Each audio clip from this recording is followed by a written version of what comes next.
મારે યાદ આવે ઉપર મને ગામમાં કોઈને ખબર ન પડે કે ભાઈ હવે એનું કઈ નેઠો નહીં, આપણે કઈ ખવડાવે એને ખવડાવે ને એ હું હોય તો હું હોય, બે હું હોય તો બે, જવું હોય તો જાય, રોકાવું જમાડી દીધો જાઓ બે નો હાલો જમાડી જાઓ હરિહર કરાવી દે મસ્તી છે હા હાલો ન્યા બેસો આપણે તો બાપુ ત્યાં સારું લાગે. ઓ તમારી હાજરી હોય તો મજા આવે. મજા આવશે. એ ભાઈ જમી લે ને ના નહીં ઠંડો પવન આવે. મારી વાત સાંભળો. જમીને આય બેઠા બે સાધુ, બે સાધુ છે ને, પ્રસાદી લઈ લે ને બાપુની હાજરી હોય તો મજા આવે. હા તું તો ઈ આ થોડું પીવું હોય તો 10 મિનિટ કાંઈ વાંધો નથી. એટલે તમે કહો છો તે બે સાધુને જમાડી દે બેટા.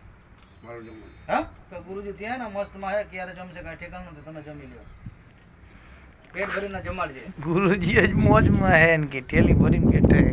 ઈ તો એને ચોખ્ખું કરી દીધું. એ આવે ને તઈ મોટી રસોઈ બનીને તે બાકી બાપુએ બધો ખુલાસો કર્યો આટલો જાવ કે ભાઈ, જમાડી દો બે માં. હા એમ એને પેલા ખુલાસો કર્યો. તો તમે હાલો ને, તમે ભેગા જાવ ને, સમજ્યા? બોલો તમને ખબર છે ને હું ખાઈ જાઉં ને કોઈ હું રોકાઈશ ને તમારે હોવાનું જ છે પછી બાપુ. હોઈ જાઉં પછી બીજું કાંઈ નથી. ઓલા બાપુ ફાઈટ પીવો કમ નતો દ્યો. આપતો, પીતા રહો બાકી જમી લઉં પછી ગયા પછી કામમાં આવી જાઓ. અહીં એમ તો. હા ઓલા બાપુ ને હે એ તો એ થોડી બાપુ નાના થોડાક પીએ સાટા. મારે ગુરુનું આવી ગયું. બસ લે ગુરુ બસ. મારા ગુરુ મને પહેલા પીવડાવ્યા હાલો હવે તૈયારીઓ હતા. કરું. જાઓ જાઓ લગાવ થાળી.